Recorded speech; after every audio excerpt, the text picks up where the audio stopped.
수강생 여러분 안녕하세요.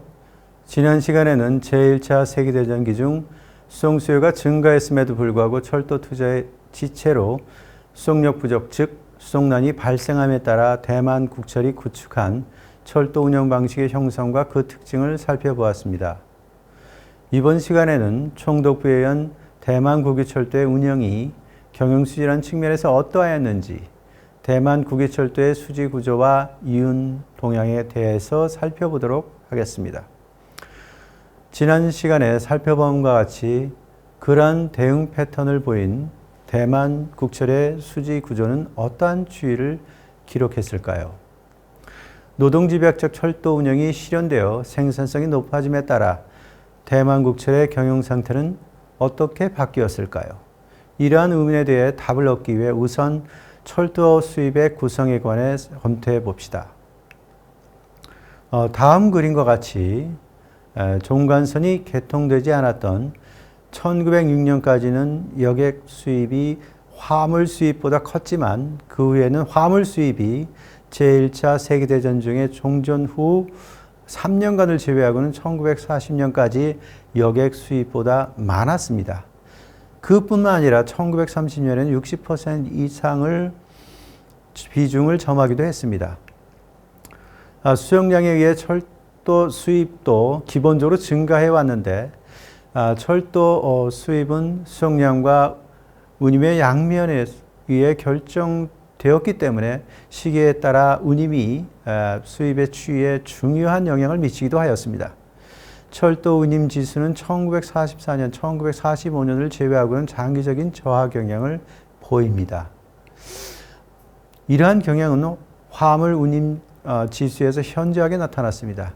요컨대 화물 운임은 오지 개발과 특산물 수출을 촉진하기 위해 1908년 이후 거리 비례법을 대신하여 원거리 체감법이 적용된 것에 비하여 여객 운임 제도는 원거리 체감법을 1906년, 1915년에 적용한 것을 제외하고는 거래 비례법을 취하고 있었기 때문입니다. 기본적으로 제1차 세계대전기 철도 운임 지수가 저하한 것은 원거리 체감법이 적용되는 가운데 수송량이 증가했기 때문입니다. 그 반면 일반 물가의 인상이 계속되었기 때문에 대만 국철은 경영 압박을 면할 수 없어서 1919년 20년에 걸쳐 객화 운임을 모두 인상하였습니다. 이후 철도 운임은 이러한 추이를 1930년대 말까지 유지하였습니다. 특히 중일전쟁이 발발한 이후에는 대만 국철이 대만 총독부의 저물가 정책의 일환으로 운임 인상을 억제한 결과 철도 수입은 수송량의 증가에 비해 그다지 증가하지 않았습니다. 소비자 물가와 도매 물가의 등기를 감안하면 운임 지수는 실질적으로 대폭 저하하고 있었습니다. 결국 1940년대에 들어서 대만 국철은 여객 운임을 인상함으로써 경영 수지의 압박을 완화할 수밖에 없었습니다. 다음으로 비용 구성을 보면 그림과 같습니다. 임금, 감가상각, 철도공채 이자, 동력운임 석탄, 기타 용품 비용으로 구성되어 있습니다. 대만국철의 수익성을 정확히 인식하기 위해서는 자본에 대한 이자, 축적 잉여의 내용을 검토할 필요가 있습니다. 이를 위해 감가상각과 이자에 관한 추계 작업을 하였습니다. 이에 의하면 철도부 체제의 초기에는 종간철도공사가 개시되었다고는 하나 아직 본격적인 철도가 이루어지지 않았기 때문에 감가상각과 이자라는 자본 비용이 그다지 큰 비중을 점하지 못하고 오히려 임금 부분이 컸다는 것을 알 수 있습니다. 그 후 이자 부담이 커졌지만 종간선의 개통 후 공채 상환이 이루어지고 수송량 증가에 따른 영업비용이 증가하여 이자 부담의 비중은 오히려 축소하고 이를 대신하여 감가상각의 비중이 커졌습니다.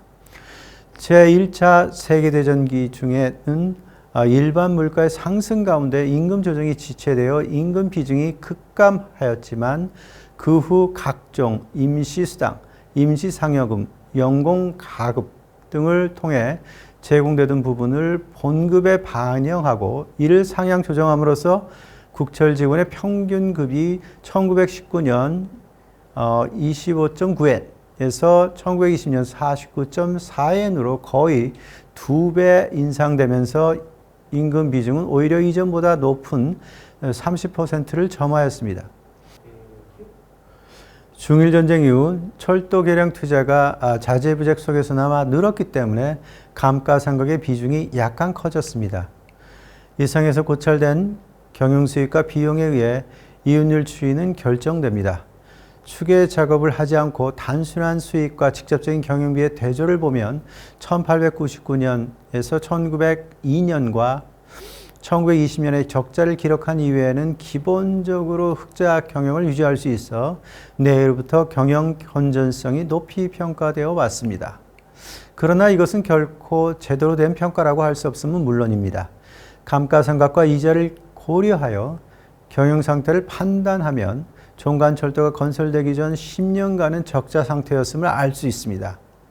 종간선 공사가 시작된 직후 영업이 개시되었다고는 하나 타이낭, 까오시종 간의 운수 상황은 승객, 화물 모두 너무나도 한산했다. 이를 1마일 수입이 실로 6엔에 지나지 않는다. 라는 애초로운 형편이었다고 합니다. 당초에 일반 민중은 철도 개통에 저항하여 운임이 낮은 대체 운송수단으로 대나무 뗏목과 소달구지를 이용하고 있었습니다. 이 때문에 철도 당국자는 해당 개원을 각지에 파견해서 경찰권 하에 사무소 및 지서에서 철도 이용을 설명하고 또한 토인이 좋아하는 적색지의 광고를 인쇄해서 각 곳에 붙이고 나아가 출장소의 백성과 상인을 초대하여 철도의 효율을 설명하고 백방으로 권면하였다라고 했습니다. 물론 그 후 철도 수입이 늘어났지만 이것은 종간선의 개통까지는 본격화할 수 없어 영업비용, 특히 자본비용이 느는 부분을 보존할 수는 없었습니다. 종간선의 개통 후 1910년대 말까지 제1차 세계전기에 호황이 이어져 흑자 상태가 되었지만 1920년부터 1923년까지의 4개년간은 다시 적자를 기록하였습니다. 우선 수입을 보면 1920년대 전반 4년간은 화물 수입이 일관되게 증가했으나 여객 수입은 1920년대 연의 641만 행에서 매년 감소해서 1923년에는 570만 행이 되었습니다. 이에 대해 비용에서는 임금은 1855만 행에서 4253만 행으로 석탄 비용은 948만 행에서 1450만 행으로 기타 용품 비용은 3468만 행에서 4806만 행으로 1920년에 급증하였기 때문에 경영 적자였던 것입니다. 그 후 디플레이션이 진행하여 석탄과 기타 용품의 비용은 줄었으나 임금 삭감은 이루어지지 못해 경영 수지에 부담이 되었습니다. 물론 동시에 자본 비용도 증가하였지만 그것은 임금에 비해 그다지 부담이 되지는 않았습니다. 세계 대공황기의 이윤율은 다시 저하하였지만 적자에는 이르지 않았습니다. 그 후 상승하여 1939년에는 9%를 기록하기에 이르렀습니다. 그러나 이윤율은 1940년부터 다시 저하하고 있습니다. 1942년부터는 자료 부족으로 이윤율을 추계할 수 없습니다. 다만 잡수입을 포함하지 않은 화물과 여객의 운임 수입이 1941년 4,070만 행에서 늘어나 1942년 4,883만 행, 1943년 5,167만 행, 1944년 5,845만 행을 기록하고 있었습니다. 영업비용에 관한 데이터를 얻지 못했지만 단편적인 자료에 의하면 대만 국철의 경영 악화는 피할 수 없는 현상이었습니다.